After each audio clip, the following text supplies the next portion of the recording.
Thank you so much for joining me here today. I'm really excited to have this conversation with you.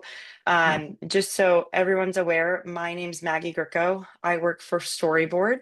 And what we really support fleets with is a hands-free voice system, as well as AI workers to hopefully take some of the work off of your team's plates.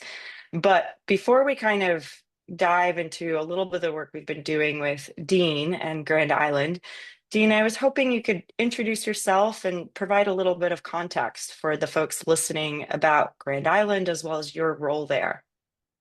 Sure. Yeah. So my name is Dean Albert. I run fleet operations for Grand Island Express, which includes all of our operational duties, recruiting and sales. Grand Island Express is about a 170 truck refrigerated fleet based in Nebraska, and we primarily work with protein shippers in Nebraska, but we are spreading our focus across other temperature controlled realms as well. So happy to be here, and thanks for having us. Of course, and thank you for that introduction. Really excited to have you here. So to kind of start at the beginning, Dean, as a vendor in this space, and having attended conferences and so forth over the past year, and even longer than that, I think there's been a pretty big evolution in how fleets are thinking about AI workers, how they can support fleet operations, and so forth. I Mhm. know that you have been kind of thinking about this for some time and have been actually using AI in some parts of your operations. I'd love for you to share a little bit about how have you thought about the space?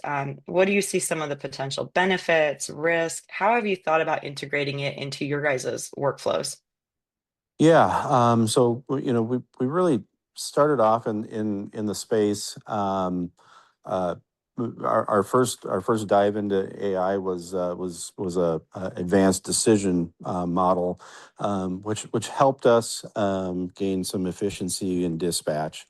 And we were really successful in that. And so we started expanding our reach a little bit with some more agentic work.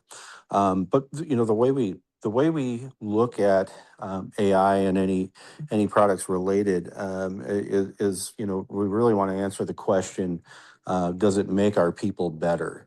Not does it replace people, but does it actually make the people we have better, more efficient? Can it do things that they can't do?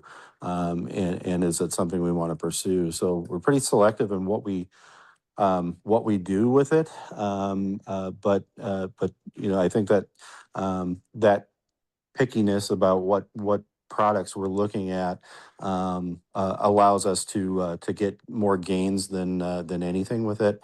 And it reinforces the idea that we still need people in these positions to do the higher level thinking. Yeah, I think that's a really important component of it being additive to your guys' processes.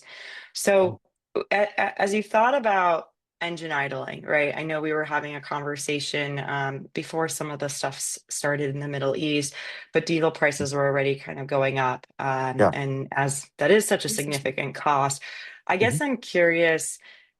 How did you guys try and tackle engine idling in the past, whether it's the monitoring or the coaching of drivers? Yeah. And if you don't mind sharing, I'd love to know like what worked well about that and what were some of the challenges that you saw? Sure. One good thing about our trucks and many trucks today is that we can get the engine idling data. The bad part is without help, it's more of a lag metric for us, and we go through, let's say, a month's worth of data, and then we work that metric from there. So last month, so and so driver idled 30% of the time. So we bring them in and coach them. But we're not really addressing root causes through that. We're just saying we'd like you to idle less, and here are our suggestions on how to do it.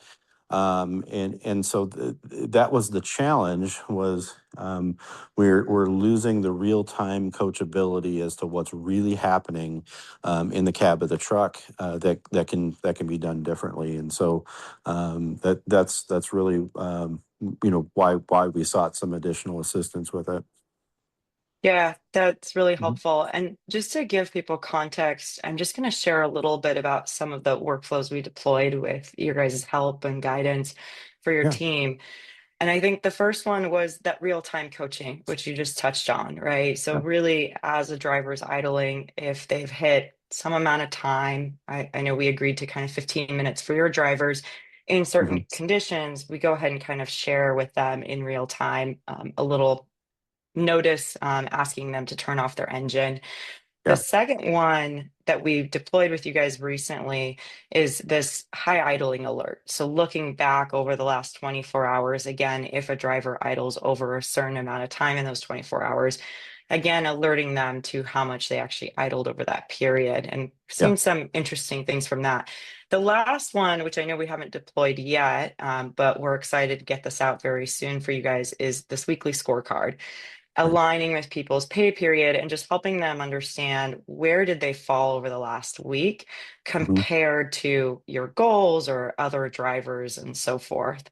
Right. So with those kind of alerts or AI workers sending those messages, I guess I'm curious to hear how would you contrast the kind of the current situation with that being automated to Hmm. the past? And what are Yeah. what's the value you're seeing and how are you seeing the role of your staff, which is kind of what you mentioned, right? They can do that higher level thinking.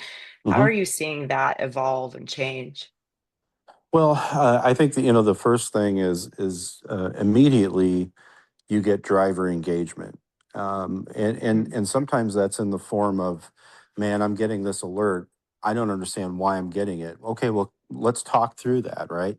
And so then the staff becomes more consultative, starts asking questions and well, what were you doing at such and such time? And did you turn the truck off? And if we go down this path and we still determine, okay, well, maybe their APU batteries are starting to go bad, and so then we bring them in and say, okay, we've got a truck issue we need to address, but it starts with engagement, and the way to get engagement is to interact with that driver in real time. And now our staff isn't 24/7 in doing that, but the AI piece is. Then the driver asks for some follow up, and we're able to troubleshoot the situation and get a behavior change ultimately.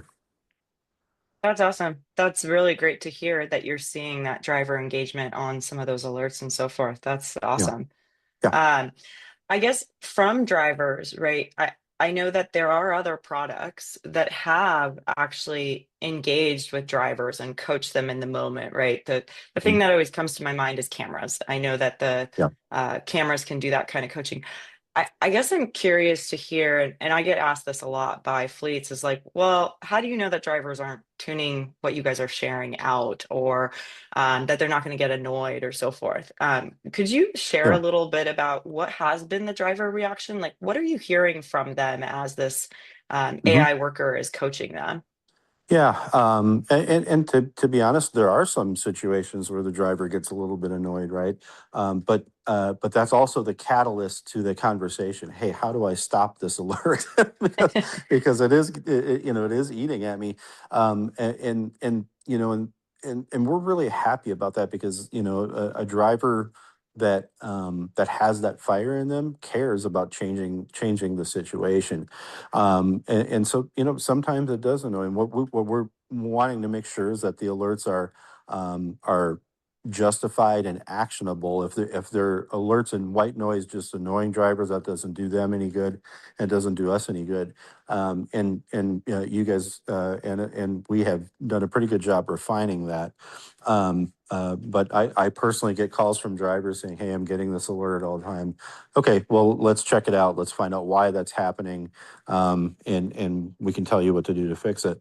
Or it might be a situation where we we have to collaborate with Storyboard to get that refined. But that, and I guess that's probably one thing I would point out is AI isn't set it and forget it and let a computer run. It is interactive, and we do have to teach it what to do to make it appropriate.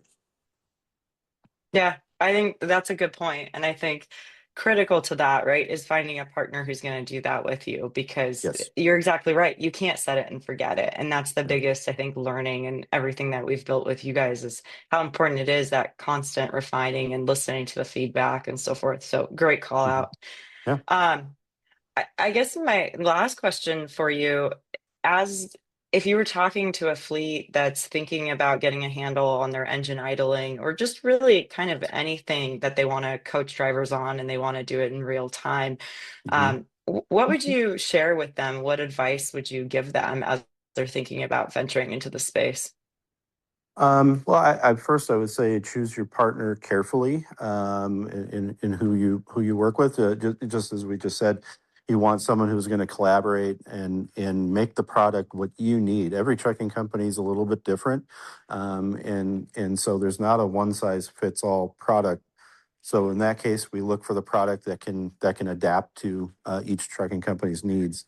And the second thing I would say is go into it with a reasonable expectation of what it will do, knowing that people are still behind this, and we don't want to we don't want to diminish the value of people in a trucking company. It's still a people business, and so having tools that enhance that aspect is really the win in my opinion. So, Awesome.